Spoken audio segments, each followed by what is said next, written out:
paradise, put up a parking lot. With a pink hotel, a boutique, and a swinging hot spot. Don't it always seem to go that you don't know what you've got till it's gone? You pay paradise, put up a parking lot.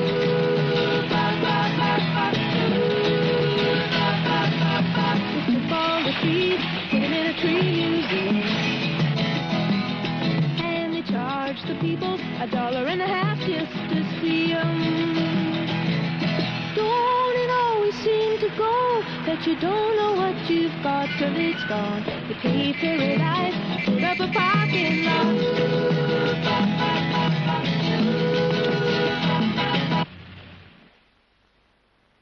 People gather together into groups and form cities and towns, mainly because it's only in these large groups that they can do certain things which are essential to the way of life we're used to. Early Wellington displayed most of these functions pretty well from the start.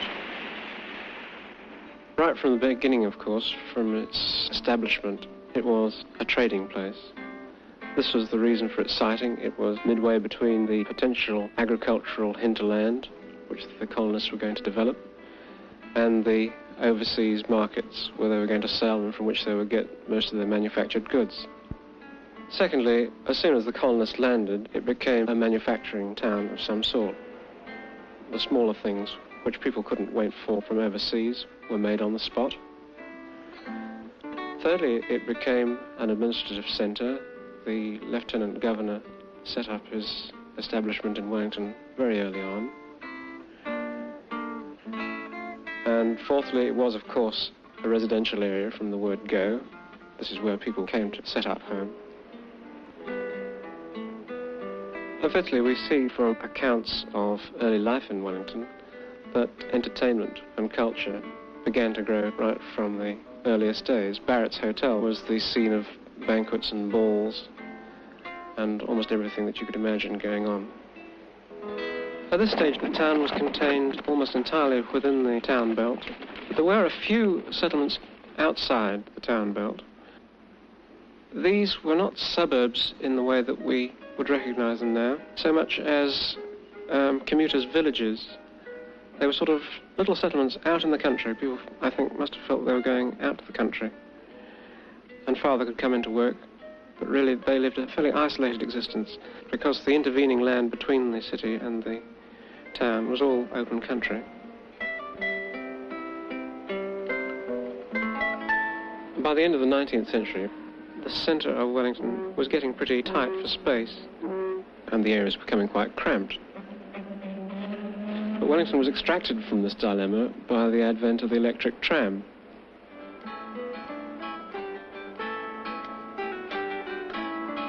The effect of the trams was really to make it possible for people who hadn't the money to emulate the earlier suburbanites, the people who had their place in the country, to get out of the congested city.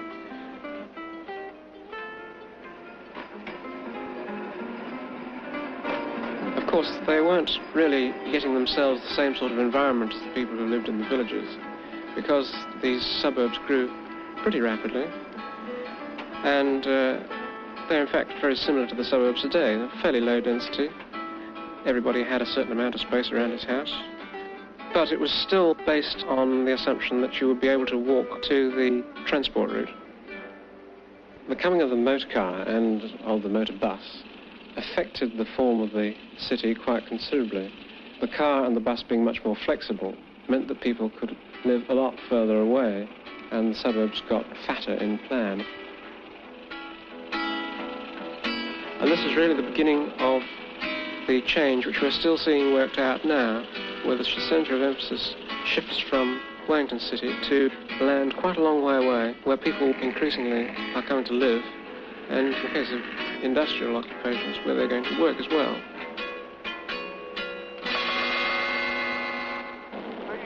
For the next 980 News. It's the most delightful something. I think you have more pride in your own home. You're very anonymous in the city, at least in a suburb.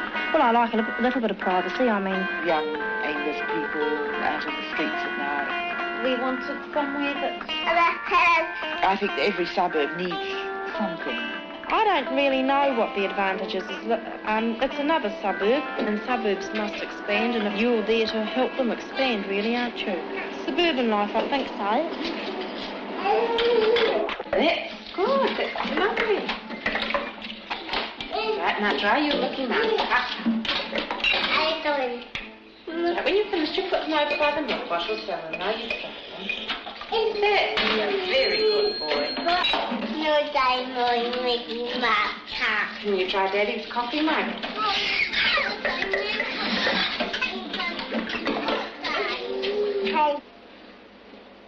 Well, yes, you get bored because there are times when you've got to stay home with the children. You long for a bit of stimulation, not only with other women, but with men and people in the working community. You somehow get this idea that people who work have such a much more interesting life because they've got other people to talk to. But on the whole, I find other interests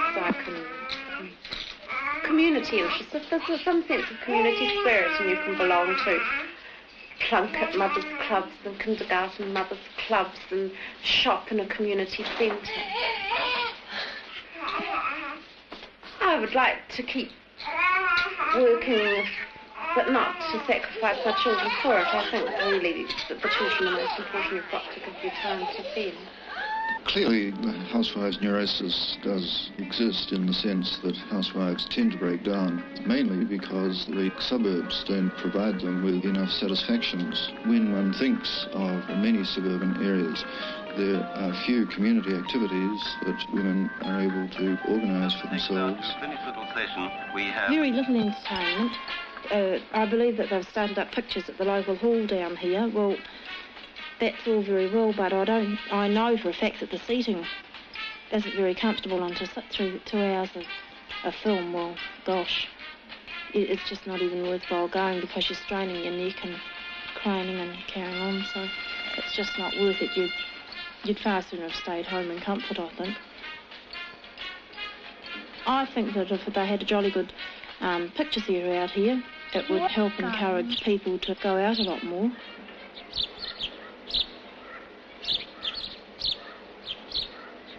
No. I've seen too many children left to roam the streets, I suppose you could say. Not really, are you right? Not really roam the streets. I think that a mother that works, I don't agree with a working, I shouldn't, have you finished? Good. I always came home to my mother at home. Mum sewed at home, and it was nice to come home and find Mum there. There was only one day a week that we came home and we never found Mum there, and that was Wednesday. But we knew that it would only be another hour Mum would be home because that was Mum's shopping day. I can usually be finished by 10:30, 11 in the morning. Well, I usually sew or go to the shops. Shopping centre is a group of shops, normally a fairly large group of shops, planned to go in an area with parking surrounding a mall running through the centre of the shops for pedestrians. We've got all the big stores out here. We've got Woolworths. We do extensive surveys of the area we have in mind. We take populations, income groups, expenditure per head of population, existing shopping facilities, almost all of the economic things that are required to make sure that we have a certain expenditure within the area for which we can serve. We have a lost child here in the management office, a little boy by the name of John. He's wearing blue jeans. They like the convenience of parking their car nearby. They like the cover of the malls, getting away from the rain and the wind. They like the convenience of having their children running up and down malls without any problems of going across open roads. These are the things. They're modern, and they're mainly modern people that shop there. Yes, possibly they are, but then again, life is tending to become impersonal, particularly to the older generation. But I think the shopping centres we build today, after all, are being built for tomorrow almost, so that the shoppers of tomorrow will only know this kind of environment. Maybe in New Zealand We are becoming more accustomed to living away from other people rather than living close together with them. But when one looks around, clearly there are some attempts to break down the isolation that people do feel in the suburbs. But there's nevertheless the tendency for people to stay locked up in their houses, and probably the only change is a change of attitude, with people realizing their necessary interdependence on each other. Not such a nice day today. It's still warm though, and it is Friday, which makes it the end of the week, so it's a smile on your dial. Well, I don't like to do any housework after midday. My union doesn't allow it. I play bridge. It's my entertainment. No, it isn't 19. No, Molly. In response to a call. I couldn't have told you. What? Oh, I couldn't wait. I should have waited. It didn't make any difference. Fine. Very nice. If I wait Well, with the day that it doesn't happen, if something was missing, I could understand suburban neuroses on that day. Hi everybody and welcome to the show. Thank you very much, Doreen. I don't mind you'd be sort of having a little bit of extra time there. As a matter of fact, I didn't even want to come to work this afternoon. Never mind, here we are. We're all set to go with you on Sunset Strip.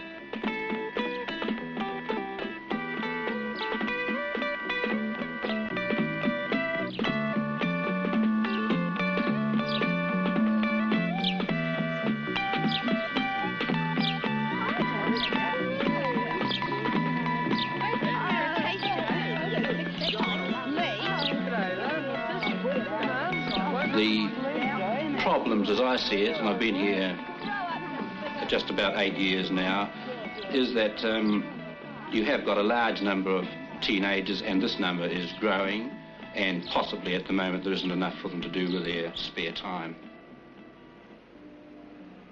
They themselves reckon that they want facilities such as skating rinks, cinema, and more dance hall facilities and so on. These are the kinds of things that they're asking for themselves.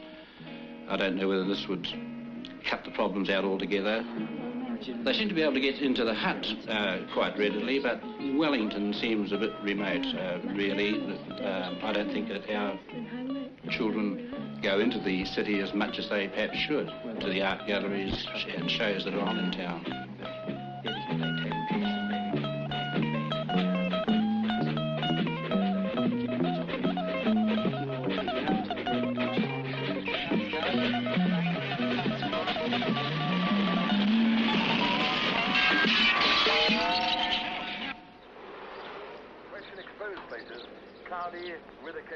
Suburban sprawl is really the extension beyond the urban core of housing and other urban development to an extent which is perhaps undesirable in the overall economics of the area being developed. Undesirable really in many ways. Firstly, the straight economics of development, costs of servicing, the amount of travelling time of people to get to their work, distance from facilities of the urban centre. Yes, I think inevitably it will be more pronounced than it is now. At the moment, of course, the extent of metropolitan Wellington is really developing 20 to 30 miles from the city centre. For many years to come, I don't think there'll be a need to go beyond this limit. But thereafter, there may well be a need for further expansion northwards up the west coast and possibly a further satellite community developing in the Wairarapa. Well, it's feasible. I hope it doesn't come to that, frankly, because a continuous suburb is a horrifying thought. We live out at Raumati Beach now, and of course coming in by car is the easiest. I like the convenience of my own car after work. It's too much like travelling in cattle trucks to me. I just couldn't have it on. Frankly, mate, because I'm running late. It's certainly not as comfortable as a nice six-cylinder car, I think, is a confession, Jeff.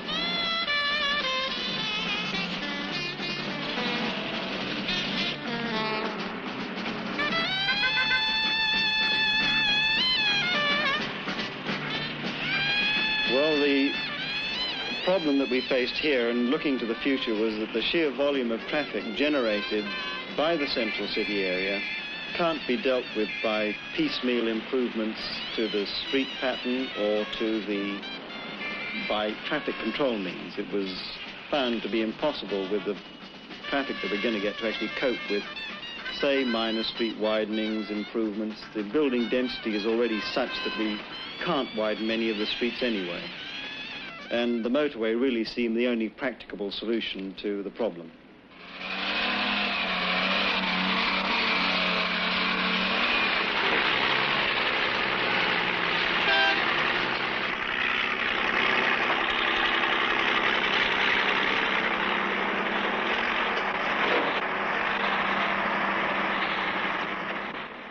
People want to use their cars, and therefore you either get a society where you completely negate people's rights to do as they want, or else you try and provide for it. I think that we're sort of following what's happened overseas, and there they've found in every case that the only way to cope with the traffic is to superimpose some new system of traffic carrying means.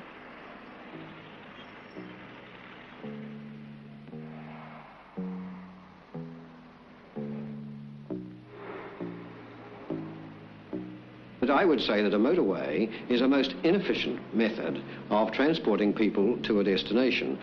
Overseas studies of this all agree that if you want to get people past a certain point quickly, a bus will take 7 times the people past a given point. And if you go in for rapid transit, that is the electric train, it'll take 20 people when a motor car will take 1 past a given point. Now we must add to this the fact that a motorway normally at peak times packs up a whole lot of people on it so that it becomes not a parkway but a parking way. And when you're going out of town, the same kind of things happen. People getting onto the motorway are crammed right back through the town, and this becomes congested too. In social terms, there are many things wrong with it. First of all, there is the wear and tear on the person who has to sit in the car on in the jam. And this can go on for 20 minutes, half an hour, sometimes an hour, coming and going at peak times. Now, this is a complete waste of a person's life, and at the same time, a diminution of his nervous energy. And usually, motorways cut through historic places, places that should be preserved for wildlife, good scenic places, aesthetically desirable places. They just go there as kind of juggernauts. Now, this is very socially undesirable. Well, I like living in the inner city area because of the convenience, both as regarding my work and as regarding my pleasures. For my work, I teach children speech, and I find it's most convenient that they can come to a home atmosphere. Especially the shy children, they settle down far more easily when they're taught here, rather than in the cold informality of the studio.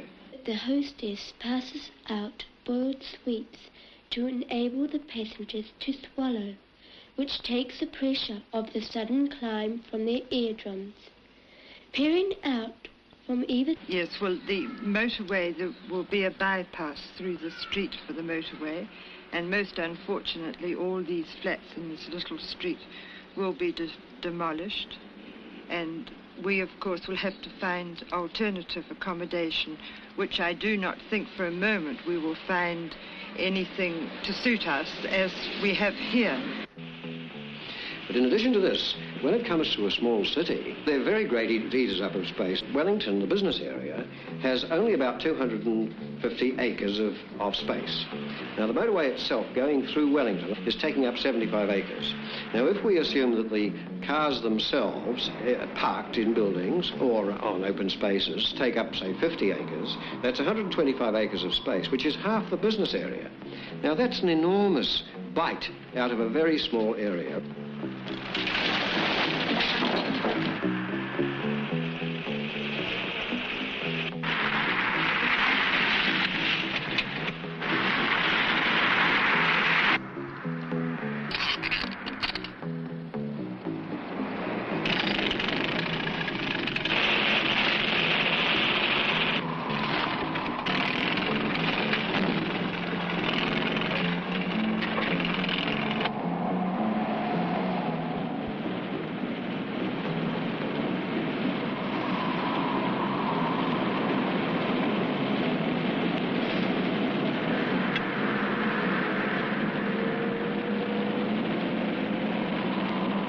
this is an enormous waste of a city to use it for parking space. Indeed, in the United States, they're defining a city by saying a city is a place where you store cars.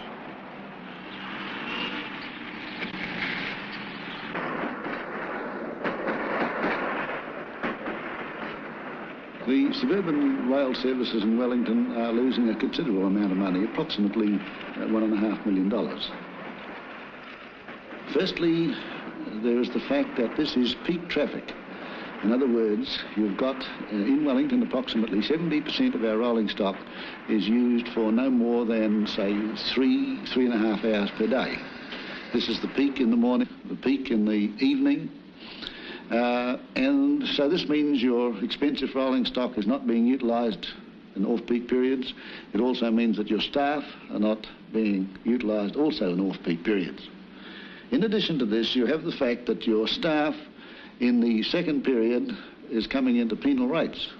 You'll start, say, at 6 o'clock in the morning, getting your rolling stock into position, and of course by the time you get to 4 o'clock you're into rate and a half, and then you subsequently get into double time, so that you've not only got peak of traffic, but you've also got very expensive cost of personnel.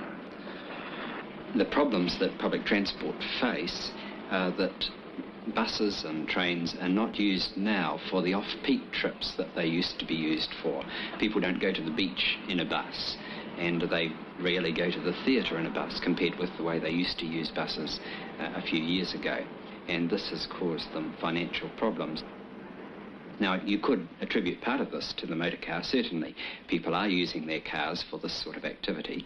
But part of it, too, is that they've gone to live in suburban areas, for instance, where they're not handy to public transport. In lots of cases, the work end of the trip is decentralised too. Industry has gone out to an area where a factory can get a big flat assembly line. Then too, shopping has gone out, and the employees who go to work in these shops have to go to other suburban areas. And public transport is usually not very good for cross-town trips. It's not too bad for going into the centre of town, but if you've got to go across the grain of the town from one suburb to another, then it's difficult to use anything other than a private car in many situations. Well, the motor car has, of course, made the shopper more mobile, and this has tended to mean that she can shop over a greater variety of geographical areas. Most people within the area would be aware of the fairly substantial suburban developments. More recently, we've had smaller ones at Brooklyn, Karori, Coastlands, Johnsonville. This has taken, presumably, a certain amount of shopping out of the central area. Now, it's very hard to assess how much has gone to these areas. One can only assume that a lot more suburban shopping is taking place. Well, if you take quite a significant number of American cities, the result of a growth in suburban shopping has naturally caused a decline in the central area. This can have some social consequences as well as it has just pure economic consequences in retailing.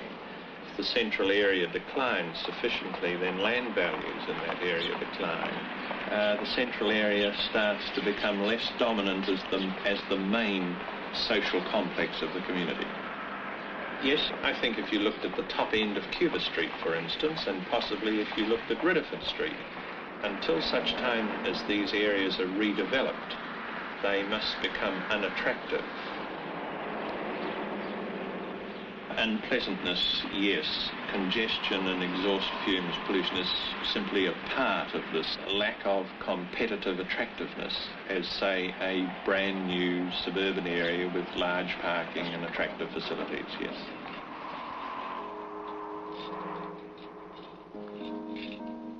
"5 o'clock.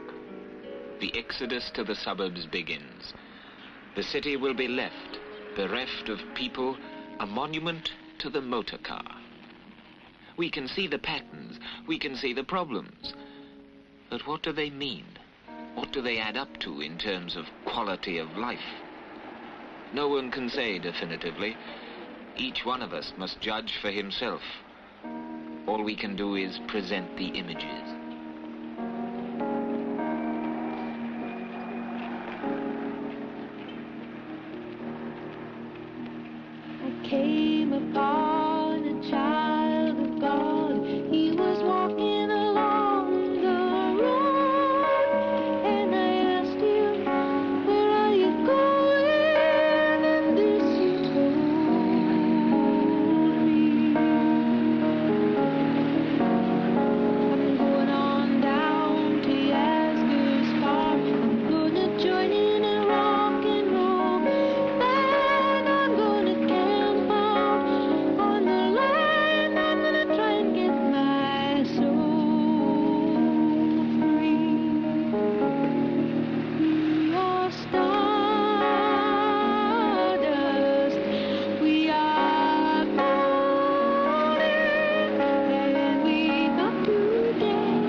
But surely there are solutions to these problems.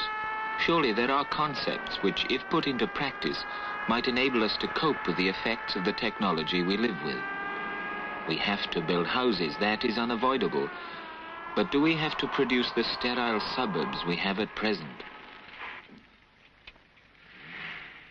The sterility can be avoided, and I think that it's a question of making a balanced community in terms of bringing old people with the younger people, putting in various types of housing, ranging from the lower cost housing to the higher cost housing, balancing the types of development so that there are flats and there are perhaps courtyard houses. In other words, making a large variety of types and fitting them within the positions which suit them. What one really needs is the planning that was developed in the Radburn Principle, where houses backed onto green areas or community grass areas, community living spaces, and it doesn't matter what they are, but this sort of backing onto them. Our usual approach to housing has been a question of having the house with maybe 5 or 10 feet on either side of the boundary, and this has left just an isolated little box on a section, something of this nature, so that you have a whole series of gaps between. Now, this is an idea of privacy. It's, I think, a false idea of privacy, and we can develop this quite a lot by just providing a party wall between our dwelling units. Now, this will give us better privacy. The way to link these together is to turn them in on themselves with access from the other direction, so that you have an inner communal garden, if you like, or community area, and that's spread out on this side, and in that way you get privacy and you get small communities growing. Could people not be attracted back to the city, to be able to choose their way of life? Well, this is a housing development which we are at present doing on the slopes of the Mount Victoria in Wellington. They're 2-bedroom flats right throughout the whole scheme, but the lower flats give the people outside garden space. These lower flats give people balconies of varying sizes. They have varying orientations so that different people can share different types of element. We have semi-public spaces where people can walk through the whole environment. In certain instances, people can look into other people's windows, which we think is an advantage really in this type of development, because it increases the contact between people. Well, what we hope to do with a heterogeneous type of development is to introduce a cross-section of people back into the city. I think what we've tended to do before is build multi-rise buildings which have only introduced one type of person back into the city. Surely the city's role as a marketplace is still valid. The city has an answer to the suburban shopping areas if it tries to create an atmosphere somewhat similar to be found in a shopping centre, where the area is pleasant and traffic-free. We have our mall here now, and the background really came from the fact that the street was closed for reconstruction for quite a period, and the general public reaction to this was most favourable, and many of them asked us, couldn't we have this area traffic-free all the time? And that's how we've got on to this mall as you see it today. The people like the pleasant, traffic-free atmosphere that there is here.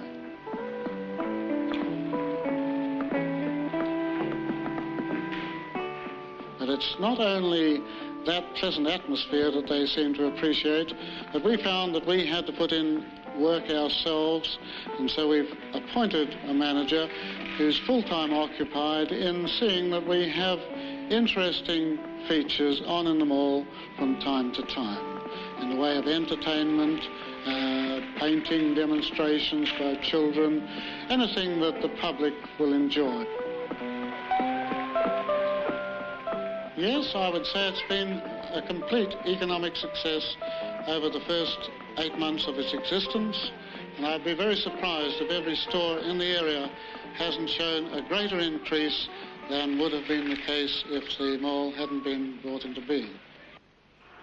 But the most difficult question of all, can we cope with the transport problem? The problems of congestion and traffic concentration are arising from the fact that the whole of our workforce is concentrated in the inner city areas.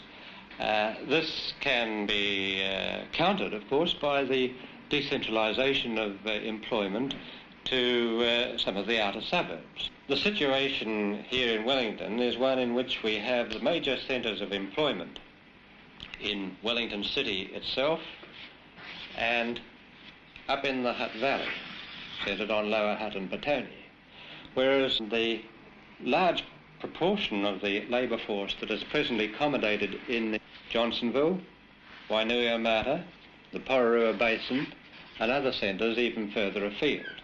The result of this is that the main transportation links which coming in from Pororua and from the Hutt Valley both converge on Wellington, giving rise to a major concentration of traffic and movement, both of vehicles and pedestrians, in this central city area.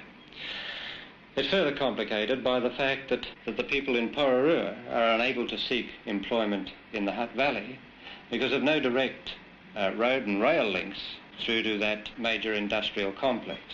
This could, of course, be overcome in two ways.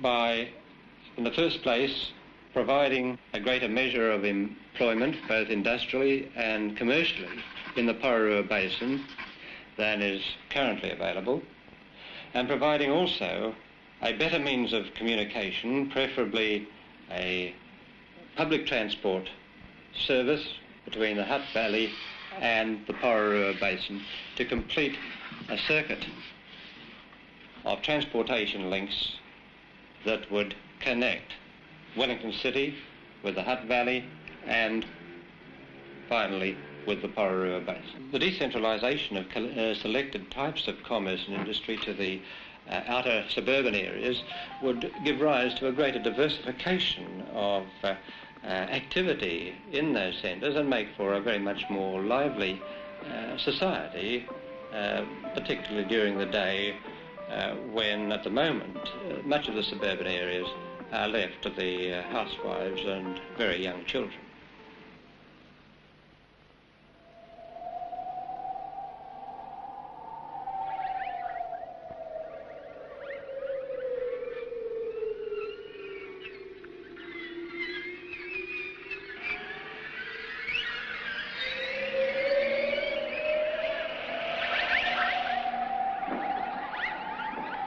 The city awakes.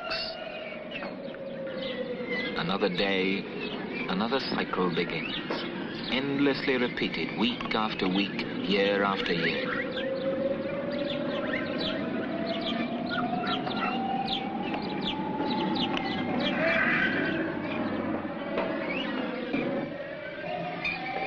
But at the same time, we evolve. We build homes, we construct roads, we fill our harbors, we create our environment.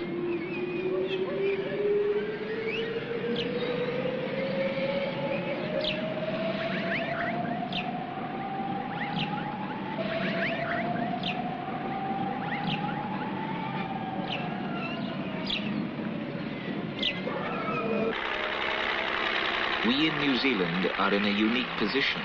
Being 20 or even 30 years behind the most advanced Western societies, we can predict the future. We can see the pattern evolving. We are in a position to choose. But will we? Will we be able to put into practice the concepts, the solutions which other societies have developed through sheer necessity?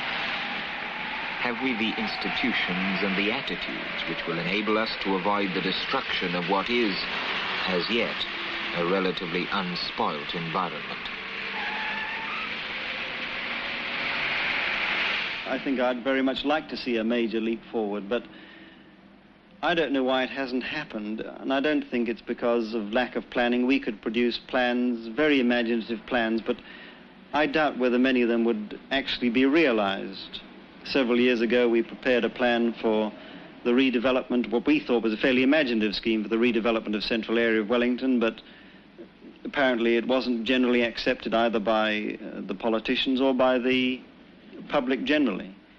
And it seemed that it was infeasible at that time to actually implement such a scheme. And I'm not quite sure generally why the reasons are why we can't take a great step forward. Well, you must remember that in all government, people prefer the things that they know. You know, Aristotle once said about the Locrians that any man who had to propose a new law for them had to appear with a rope around his neck in the marketplace. If they adopted it, they made him the consul for the season. If they didn't... Now, this is the point, that people are not progressive, and they don't like to disturb the status quo because there's too many interlocking agreements in this. Now, the communities of the 19th century have quite changed. The motor car, rapid rail transit, tramcars and other buses and trolley buses have quite changed all the rules of the game, so that our real community, which is an employment market and a residential area to service it, is now far wider than it was. And it also has to draw its resources, its water, dispose of its sewage, get its transport from a much wider background if it in fact is going to act efficiently. Now, for these things you need regional authorities in our terms rather than the strictly local authorities of the past. And I think we'll just have to reform along the Auckland line, allowing, of course, the effective city like Wellington to stay in existence, to do those special services for the community that, of course, only a close relationship can achieve, but to divide up the things in a much more rational way than in the past. Well, it's always difficult to say what aesthetic education should be, because it begins with your environment and it begins with your background. And if you hack your environment about, and if you cut down trees and you put through rough roads and then you make rough cuttings, and this is your pioneer way of life, you begin to think that this is what the environment is like. And you begin to be numb about it. You don't appreciate the fact that it is ugly. Now, many New Zealanders look at their environment as something that is null or nil. And whether it is ugly or not ugly, they don't even notice. Now, this is more than just schooling, though I think at the present stage the answer must be in schooling, in our training colleges, our universities, our teacher training. We should have much more teaching of aesthetics and understanding of the emotional aspects that our environment has on us as people. I'm quite certain the planners not only could but must make a very much more definite move towards involving the public in the planning process. This is something that's not peculiar to New Zealand. It is a problem that is recognised in most of the countries of the Western world today, and the democratic processes require that for the success of any scheme, the public need to be kept informed and to be given the opportunity of participating in determining what the goals of planning should be, what sort of environment it is that they wish to live in. Seem to go that you don't know what you've got till it's gone. The great paradise, put up a parking lot.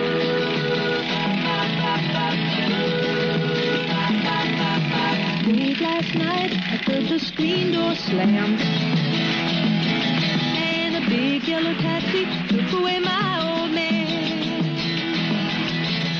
Don't it always seem to go that you don't know what you've got till it's gone? The great paradise, put up a parking lot. I said, don't it always seem to go that you don't know what you've got till it's gone? The great paradise, put up a parking lot. The great paradise, put up a parking lot.